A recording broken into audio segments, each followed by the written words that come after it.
नमस्कार. सोपी रेसिपीमध्ये तुम्हा सर्वांचं खूप खूप मनापासून स्वागत आहे.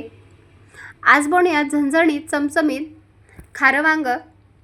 तर बघा, हे खारं वांगं बनवण्यासाठी ना अतिशय कोणता जास्त प्रकारचा मसाला लागणार नाही. फक्त घरामध्ये जर वांगे असतील ना तर अगदी 10 ते 15 मिनिटामध्ये तुम्ही हे खारं वांगं बनवू शकता. कमी प्रमाणात मसाले लागतात आणि चवीलासुद्धा इतकं भन्नाट होतं ना. रेसिपी शिकायची असेल तर व्हिडिओ शेवटपर्यंत नक्की बघा आणि व्हिडिओ कुठल्याही क्षणी जर तुम्हाला आवडला असेल तर प्लीज माझ्या चॅनलला सबस्क्राईब करा, लाईक करा, सोबतच बेल आयकॉनवर क्लिक करा आणि माझ्या रेसिपी तुम्हाला कशा वाटतात मला नक्की कमेंट करून सांगा. आता हे जे खारं वांगं आहे ना ते तुम्ही लहान मुलांच्या टिफिनलासुद्धा देऊ शकता आणि जे लोक वांगं खाण्यासाठी नाक मुरडत असतील ना तर ते सुद्धा अगदी आवडीने खातील. इतकं मस्त हे वांगं झालं आहे. चला तर मग रेसिपीला सुरुवात करूया. खारं वांगं बनवण्यासाठी सगळ्यात अगोदर इथे आपण वांगे घेतले आहेत. आता वांगे जे घ्यायचे आहेत ना आपल्याला अगदी ताजे आणि फ्रेश काटेरी वांगे घ्यायचे आहेत. तर बघा, याच पद्धतीचं आपल्याला खारं वांगं बनवण्यासाठी वांगं घ्यायचं आहे. आता वांगे आपण 1-2 पाण्याने स्वच्छ धुवून घेतले. आता आपल्याला काय करायचं आहे, या वांग्यावर जी काटे असतात ना ते काढून टाकायचे आहेत. आता जे आपण सर्व वांगे आहेत ना त्याचे ना अशाच प्रकारे देठ काढून घेऊयात. म्हणजे देठ थोडंसं काढायचं आणि जो वरचा काट्यांचा भाग असतो ना तो सुद्धा अगदी थोडासा काढायचा आहे. जर तुम्हाला देठ आवडत नसेल तर तुम्ही देठसुद्धा काढून टाकू शकता. आता इथे मी एका वांग्याचे असे काटे काढून घेतले. तर सर्वच वांग्यांचे हे काटे काढून घेऊयात आणि एका बाउलमध्ये हे वांगे आपण टाकूयात. आता सगळ्यात महत्त्वाची टिप्स म्हणजे वांगे जेव्हा कापले ना तर ती लगेचच आपल्याला मिठाच्या पाण्यामध्ये टाकायची आहेत, कारण त्यामुळे वांगे जे आहे ते काळे पडणार नाहीत. आता वांगं चिरताना आपल्याला ते मधोमध त्याच्या 4 फोडी करायच्या आहेत. तर बघा, अशा प्रकारे हे वांगं चिरून घ्यायचं आणि मध्ये किडका आहे की नाही ते चेक करायचं आहे. आता इथे मी पाण्यामध्ये वांगे टाकून घेतले.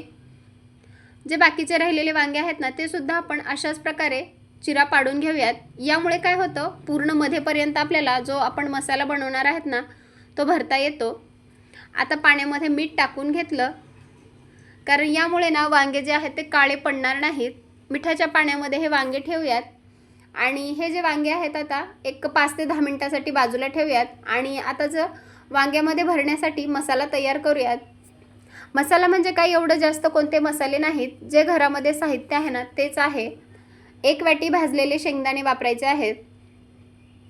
सोबतच 2 चमचे पांढरे तीळ वापरले आहेत. तर तीळ जे आहेत ना चांगले मी भाजून घेतले होते. आता तिळाच्या ऐवजी तुम्ही इथे ना सुकं खोबरं किंवा ओलं खोबऱ्याचा सुद्धा वापर करू शकता.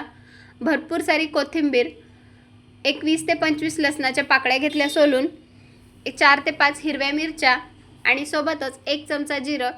या व्यतिरिक्त जास्त कोणता मसाला वापरायचा नाही. तरीसुद्धा आपलं जे खारं वांगं आहे ना अगदी झणझणीत आणि चमचमीत झालं आहे. आता आपण एक वाटण तयार करूयात. इथे एक मिक्सरचं भांडं घेतलं. त्यामध्ये हे जे भाजलेले शेंगदाणे आहेत ते टाकून घेऊयात. भाजलेले तीळ टाकायचे. 4 ते 5 हिरव्या मिरच्या टाकून घ्यायच्या. भरपूर सारी कोथिंबीर टाकून घेऊयात आणि लसूण आणि जिरेसुद्धा यामध्येच आपल्याला टाकायचे आहेत. सोबतच कढीपत्ता असेल थोडासा तर कढीपत्ता टाकू शकता, नसेल तर स्किप करू शकता. आता यामध्ये पाणी न टाकता याचं वाटण करायचं आहे. वाटण करत असताना ना थोडंसं दरदरीतच वाटण करून घ्यायचं आहे. म्हणजे अगदी जास्त एकदम बारीक अशी पेस्ट तयार करायची नाही, कारण एखादा शेंगदाणा जर मध्ये राहिला, दाताखाली आला तर खारं वांगं खाताना अजून खूप छान लागतं. तर दरदरीत असं वाटण करून घेतलं. ते एका प्लेटमध्ये काढून घेऊयात.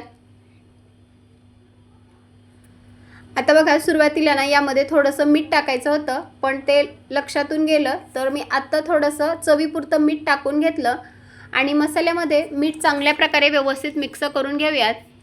जर तुम्हाला इथे कोणता मसाला आवडत असेल ना तर हे वाटण करतानाच त्यामध्ये तुम्ही मसाला टाकू शकता.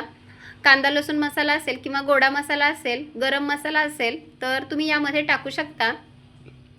आता वांगे पाण्यामधून पूर्णपणे काढून घेतली आणि एका प्लेटमध्ये ठेवली आहेत. आता हे जे वांगे आहेत ना त्यामध्ये हा जो आपण तयार केलेलं वाटण आहे ना ते पूर्णपणे आपल्याला दाबून व्यवस्थित भरायचं आहे. मसाला थोडासा जास्त भरायचा, त्यामुळे वांगं खाताना छान अशी टेस्ट येते. तर बघा इथे मी एका ह्याच्यामध्ये वांग्यामध्ये पूर्णपणे हा मसाला भरून घेतला। अशाच प्रकारे सर्व जो मसाला आहे ना तो या सर्व वांग्यांमध्ये भरून घ्यायचा आहे।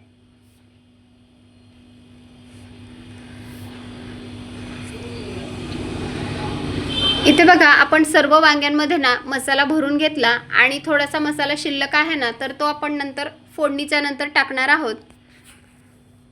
आता लगेचच आपण फोडणीची तयारी करूयात। फोडणीसाठी मी गॅसवरती कढई गरम करण्यासाठी ठेवली। आता कढईमध्ये 1 ते 1.5 पळी तेल टाकून घेऊयात। तेल आपल्याला थोडंसं चांगलं तापवायचं आहे आणि तेल चांगलं तापलं की त्यामध्ये 1 चमचा मोहरी टाकून घ्यायची। मोहरी छान तडतडली की 1 चमचा जिरं टाकून घ्यायचं। आता जिरं आणि मोहरी छान असं तडतडले, गॅसची फ्लेम मी अगदी कमी केलेली आहे। 10 ते 12 कढीपत्त्याची पानं टाकून घेतली आणि आता यामध्ये जे आपण मसाला भरून ठेवलेली वांगी आहेत ना ते टाकून घेऊयात। या स्टेजला हवं तर तुम्ही गॅसची फ्लेम अगदी कमी करू शकता किंवा बंद सुद्धा करू शकता। तर मी अगदी गॅसची फ्लेम लो केलेली आहे आणि सर्व वांगी तेलामध्ये टाकून घेतली। आता तेलामध्ये वांगी ना आपल्याला 1-2 मिनिटांसाठी चांगली परतून घ्यायची आहेत।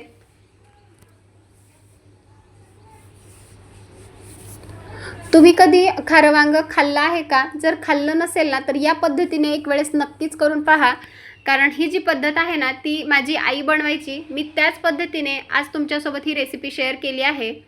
आता बघा आपण तेलामध्ये छान असे वांगे परतून घेतले, वरून थोडंसं मीठ टाकून घेतलं आणि बघा वांग्यांचा हलकासा रंग बदललाय। मीठ टाकलं की परत एकदा चांगल्या प्रकारे मिक्स करून घेऊयात आणि आता हे जे वांगे आहेत ना आपल्याला थोडेसे वाफेवर शिजवायचे आहेत। तर त्यावरती एक झाकण ठेवलं आणि झाकणामध्ये थोडंसं मी पाणी टाकलं होतं। आता एक 3 ते 4 मिनिटांसाठी किंवा 5 मिनिटांसाठी मंद आचेवर हे वांगे आपल्याला शिजवायचे आहेत। वांगा आपल्याला हवं तर तुम्ही सुरुवातीलाच यामध्ये थोडंसं पाणी टाकून शिजवू शकता, पण मी सुरुवातीला वांगे जे आहेत ना वाफेवर शिजवून घेणार आहे। तर बघा याचा रंग पूर्णपणे बदललाय। आता परत एकदा हे चांगल्या प्रकारे मिक्स करून घेऊयात। असं वाफेवर जर वांग शिजवलं ना तर पुन्हा जास्त वेळ लागणार नाही आपल्याला वांगे शिजवण्यासाठी, त्यामुळे सुरुवातीलाच वाफेवर शिजवली की ती पटकन शिजली जातात। आता बघा चांगल्या प्रकारे मिक्स करून घेतलं।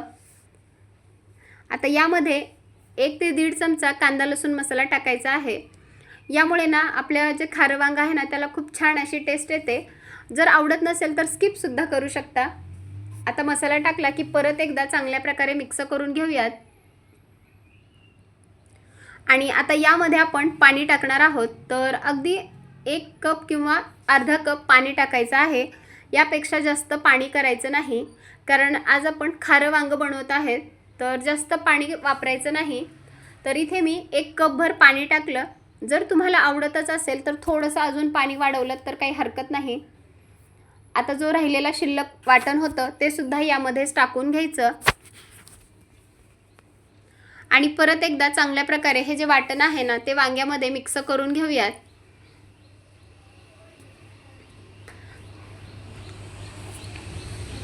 आणि आता आपल्याला ना एक मोठ्या गॅसवर या वांग्याला चांगली उकळी काढून घ्यायची आहे, म्हणजे त्यामुळे काय होतं वांगे सुद्धा जो मसाला वापरलाय ना आपण तो चांगल्या प्रकारे शिजला जातो आणि चव सुद्धा खूप छान येते। आता बघा मोठ्या गॅसवर एक उकळी काढून घेतली आणि चांगल्या प्रकारे मिक्स करून घ्यायचं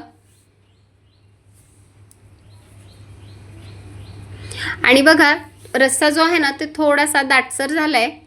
तर इथे मी थोडाच रस्सा बनवलाय, अगदी जास्त सुद्धा यामध्ये आपण रस्सा केलेला नाही। आता वांग शिजले की नाही ते चेक करूयात। तर चमच्याच्या साहाय्याने थोडंसं कट करून पाहिलं, वांग सुद्धा आता चांगलं शिजले। यापेक्षा जास्त आपल्याला वांग शिजवायचं नाही, कारण थोडंसं वांग कच्चं असेल ना तर खाताना छान लागतं आणि जर तुम्ही जास्त शिजवलं तर ते एवढं व्यवस्थित चांगलं लागणार नाही। त्यामुळे थोडंसं वांग कच्चं शिजवायचं आणि इथे बघा आपली ही वांग्याची खारं वांग बनवून तयार आहे। हे आपण एका दुसऱ्या बाउलमध्ये सर्व केलं। अगदी 10 ते 15 मिनिटांमध्ये ही रेसिपी बनवून तयार होते। तुम्ही लहान मुलांना खायला देऊ शकता टिफिनसाठी, किंवा जर दुसऱ्या कोणत्या भाजीची जर तुम्हाला चव आवडत नसेल ना तर नक्कीच खारं वांग बनवून खाऊ शकता। ही रेसिपी तुम्हाला कशी वाटली मला नक्की कमेंट करून सांगा आणि व्हिडिओ जर आवडला असेल तर जास्तीत जास्त लोकांपर्यंत शेअर करा आणि तुमचा अनुभव माझ्यासोबत शेअर करा. चला तर मग पुन्हा भेटूयात अशाच एका छानशा मस्त खमंग रेसिपीसोबत. तोपर्यंत धन्यवाद आणि मस्त रहा, स्वस्त रहा आणि सगळ्यात महत्त्वाचं चांगलं चांगलं खात रहा. आणि पुन्हा एकदा सर्वांना एक निवेदन आहे, जर तुम्हाला माझ्या रेसिपी आवडत असतील तर प्लीज माझ्या चॅनलला सबस्क्राईब करा, लाईक करा. चला तर मग पुन्हा भेटूयात अशाच एका व्हिडिओसोबत. तोपर्यंत बाय बाय.